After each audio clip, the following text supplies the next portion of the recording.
민수기 31장 1절에서 24절까지 말씀인데요. 1절부터 12절까지만 같이 읽도록 하겠습니다.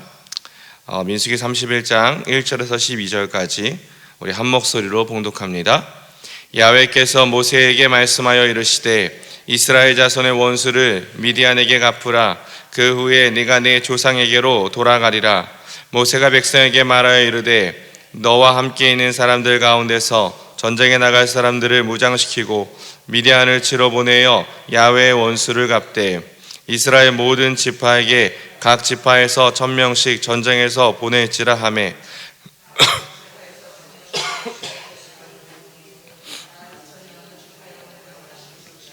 모세가 각 지파에 1000명씩 싸움을 보내되 제사장 엘르아살의 아들 비느하스에게 성소의 기구와 시노나팔을 들려서 그들과 함께 전쟁에 보내매 그들이 야훼께서 모세에게 명령하신 대로 미디안을 쳐서 남자를 다 죽였고 그 죽인 자 외에 미디안의 사선왕을 죽였으니 미디안의 왕들은 에이와 레겐과 수루와 후루와 레바이며 또 부올의 아들 발람을 칼로 죽였더라. 이스라엘 자손이 미디안의 부녀들과 그들의 아이들을 사로잡고 그들의 가축과 양떼와 재물을 다 탈취하고 그들이 거처하는 성읍들과 촌락을 다 불사르고 탈취한 것, 노력한 것, 사람과 짐승을 다 빼앗으니라. 그들이 사로잡은 자와 노력한 것과 탈취한 것을 가지고 여리고 맞은편 요단강가 모압 평지의 진영에 이르러 모세와 제사장 엘르아살과 이스라엘 자손의 회중에게로 나아오니라. 아멘. 저는 오늘 민수기 31장 1절에서 12절까지 말씀만을 가지고 하나님의 싸움 방식이라는 제목으로 하나님 말씀 같이 나누도록 하겠습니다. 이하 13절부터의 말씀은 내일 좀 연결을 지어가지고요. 내일 같이 내일 볼 수 있는 본문들과 함께 같이 말씀을 나눠서 이번 주 민수기를 마무리하도록 하겠습니다. 제가 자주 사용하는 예화이기도 하고 이따금씩 저 스스로에게 좀 물어보는 질문이기도 한데요. 그 예수님 한 분이면 충분한가? 누가 여러분에게 진지하게 물어본다면 여러분은 어떻게 대답하시겠습니까? 예수님 한 분이면 정말 충분한가? 이 질문에 망설임 없이 아멘하고 화답할 수 있는 믿음이 정말 우리에게 있을까요? 어느 큰 교회를 담임하는 목사님에게 어느 날 손님 한 분이 찾아오셨답니다. 출석교회가 한 10명 정도밖에 안 되는 정말 굉장히 좀 열악한 개척교회의 목사님이신데 이분이 큰 교회 목사님을 찾아와서 다짜고짜 하시는 부탁이 목사님 저 이 교회에 부목사로 사역하고 싶습니다. 딱 1년만이라도 좋으니까 제가 지금 하고 있는 이 개척교회 그냥 내려놓고 제가 목사님 밑에서 딱 1년만 사역을 해보고 싶습니다. 제가 목사님과 사역할 수만 있다면 저는 너무너무 행복할 것 같습니다. 목사님 제가 좀 어떻게 부탁드리면 안 될까요? 그러면서 자신의 지금까지 목회 여정을 쭉 하고 설명을 하더래요. 그러니까 고등학교 2학년 때 예수님을 만났던 이 개척교회의 목사님은 이 부모님의 반대를 무릅쓰고 홀로 신학교를 가게 되었는데 부모님의 반대를 무릅쓰고 가다 보니까 집에서 전혀 지원을 받지 못했던 거죠. 그래서 경제적인 지원을 전혀 받지 못해 너무너무 힘들게 학창시절을 보내요. 그런데다가 2번, 3번 사역지를 옮기며 사역을 했는데 하필 사역을 하면서 만났던 이 목사님 그리고 장로님 그리고 성도님들에게 너무 큰 상처를 받으면서 울며 겨자 먹기로 교회를 개척하게 됐는데 교회를 개척하고 한 3년 지나고 5년 지나고 한 7년이 지나도록 성도가 올 생각을 안 하는 거죠. 아침부터 저녁까지 발이 부르트도록 이렇게 전단지를 가지고 나가서 전도를 해도 오시는 분은 할머니 몇 분에 동네 주민 몇 사람이 전부인지라 자신의 목회를 지금까지 돌아보면서 단 한 번도 정말 단 한 번도 행복하거나 기쁘거나 가슴이 벅차다 라는 생각을 해본 적이 없답니다. 그러면서 하시는 말씀이 목사님의 교회에서 사역하는 부목사 그리고 전도사님들의 표정을 보니까 정말 너무너무 행복해 보인다면서 제가 딱 1년만이라도 좋으니 이 교회에서 한번 사역해 보면 저도 너무 행복해질 것 같다고 부탁을 하더래요. 이 큰교회 목사님이 이 얘기를 듣고 너무 큰 고민에 빠지셨답니다. 사정을 듣고 보니 딱 한 거예요. 아예 그럴 만도 한 거예요. 그래서 할 수만 있다면 그래 이거 뭐 어렵다고 이분에게 좀 힘이 좀 되어드려야겠다라고 생각을 했는데 그래도 어떤 결정을 하기 전에 기도를 해야 되니 잠깐만 기다리라고 하고 기도를 하던 중에 성령께서 좀 다른 마음을 주셔서 나와서 이 개척교회 목사님에게 정중히 거절을 하셨답니다. 이 큰교회 목사님이 이렇게 말씀을 하셨대요. 죄송해요 목사님, 제가 목사님의 사정은 다 이해를 하지만 저희는 목사님을 모실 수는 없을 것 같아요.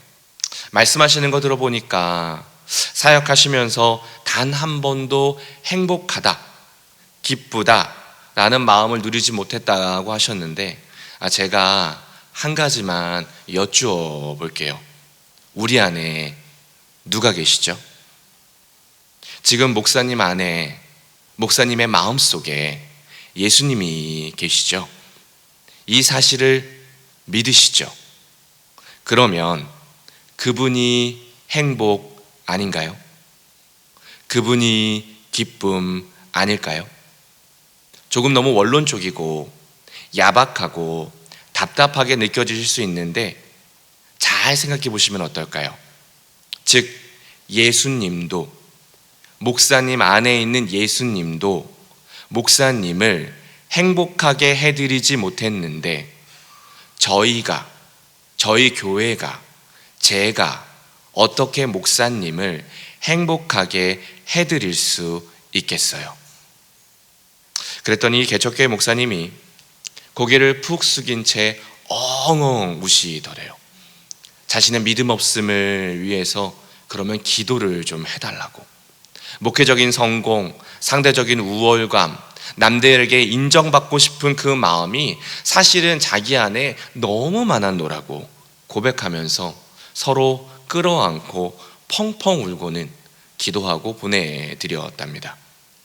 여러분은 어떠실지 모르겠지만 개척교회 목사 아들로 자랐고 그리고 개척교회 목사를 장인어른으로 두었던 저 같은 사람은 이 고백이 자주 생각이 납니다. 그리고 종종 저 자신에게 한번 묻습니다. 나는 지금 예수님 한 분이면 정말 충분할까? 지금 내 믿음이, 내 신앙이 정말 예수님 한 분이면 충분할까? 여러분은 어떠십니까? 아멘이십니까? 잘 생각해 보시고 아멘 하십시오. 여러분의 삶에 정말 아무것도 이루어지지 않고 손에 잡히는 게 아무것도 없어도 정말 우리는 예수님 한 분이면 충분할까요? 이런 측면에서 오늘 본문은 이스라엘 백성을 위해 야훼 하나님 한 분이면 충분한 삶, 그것이 무엇인지를 우리에게 보여주고 있습니다. 본문은 간단해요. 이스라엘을 힘들게 했던 미디안에게 원수 갚는 이야기입니다. 그런데 이 본문의 배치가 다소 좀 특이합니다. 사실은 발락과 발람의 이야기가 나오는 민수기 25장 뒤에 붙어야 자연스럽게 이루어지는 그 이야기의 결들인데 갑자기 유월절, 오순절, 초막절 등의 절기를 다 설명하고 남자와 여자의 서원을 통해 하나님은 하늘에 계시고 우리는 땅에 있다, 이것을 명확하게 인지한 후에 전쟁 이야기가 배치되어 있습니다. 즉 31장의 내용은 단순히 광야의 이야기를 넘어서 이스라엘 백성이 가나안을 정복해 나갈 때에 어떻게 감사하고 어떻게 재물을 나누고 어떻게 문제를 해결해 나갈 수 있는지에 대한 명확한 지침이 나와 있는 거죠. 그래서 1절과 2절을 살펴보시면 하나님이 이 미션을 다른 사람이 아니라 광야 1세대와 함께 모든 미션을 마무리할 수 있는 모세에게 맡기시는데요. 1절과 2절 말씀 같이 한번 읽습니다. 야훼께서, 시작, 야훼께서 모세에게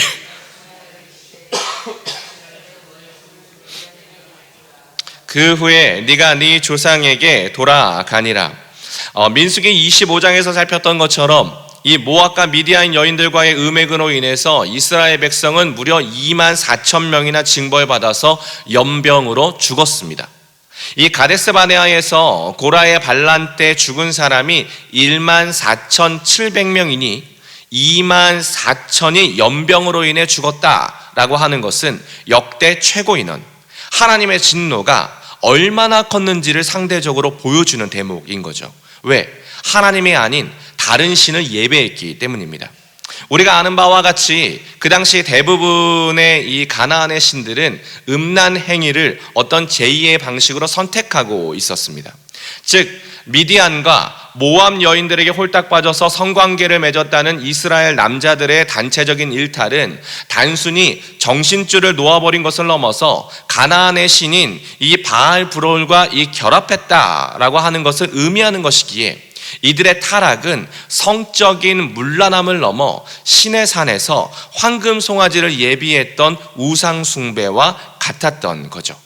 그래서 하나님은 이 미디안을 원수로 칭하시고 원수 갚는 전쟁을 시작하라 라고 명령을 하시는데요, 이 보시면 이 방식이요 조금 다소 특이합니다.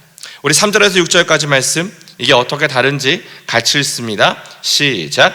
모세가 백성에게 말하여 이르되 너는 함께 있는 사람들 가운데서 전쟁에 나갈 사람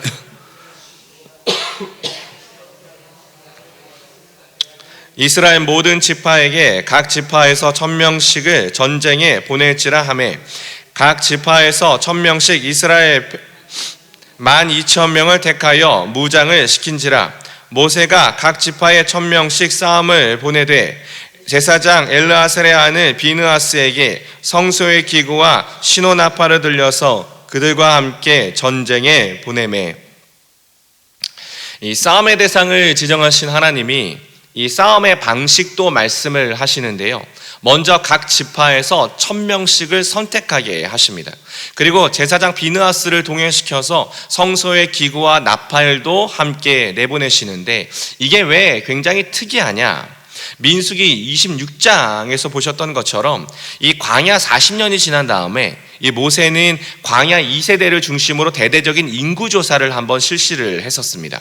그때 파악한 남자의 인원이 60만 1,730명, 즉 마음만 먹으면 이 미디안과의 전쟁 60만 대군을 동원해서 한 방에 쓸어버릴 수 있는 인의 전술이 가능했다고 하는 거죠. 그런데 하나님은 그 많은 인원을 동원하지 않으십니다. 하나님의 싸움 방식은 사람하고 달라요. 마치 사사기에서 기드온이 300명만 데리고 이 적진에 들어갔던 것처럼 각 지파에서 1000명씩만 군인들로 모집을 하는데, 이것도 특별한 선발이 아닙니다. 태권도 몇 단, 총격술 몇 회, 달리기 몇 초를 보고 뽑지 않아요. 그냥 무작위로 남자 1000명씩을 12지파에서 뽑았으니 12,000명만이 특별하게 선발이 됩니다. 다시 말해 하나님이 싸우시는 방식은 우리의 생각과는 너무 큰 차이가 있다는 거예요. 왜? 하나님은 하늘에 계시고 우리는 땅에 있으니까. 그렇다면 이런 명령 앞에 이스라엘은 어떻게 반응했어야 할까요? 당연히 믿음으로, 하나님이 누구신지, 그분은 무엇을 하시는 분이신지 그들은 믿음으로 순종하면 되는 것 뿐이었던 거죠.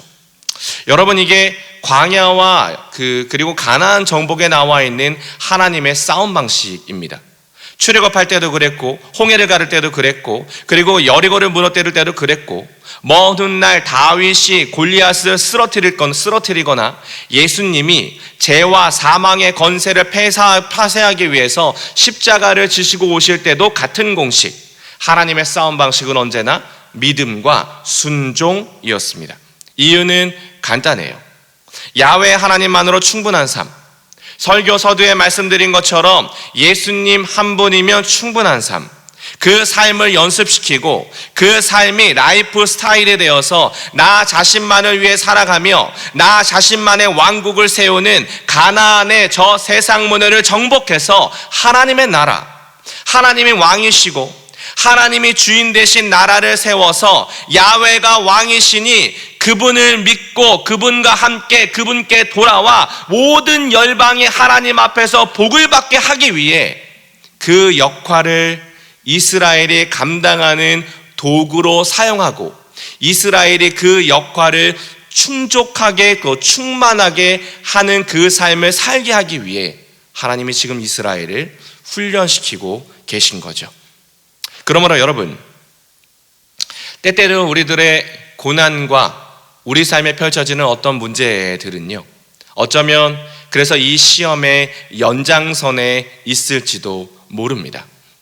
예수님 한 분이면 충분한 삶, 그 여정을 위해 주님께서 단련하고 만드시는 하나님의 훈련일지도 모르죠. 그러기에 여러분, 하나님의 신실하심을 믿으십시오. 잘 들으세요, 여러분. 하나님의 신실하심을 믿으십시오.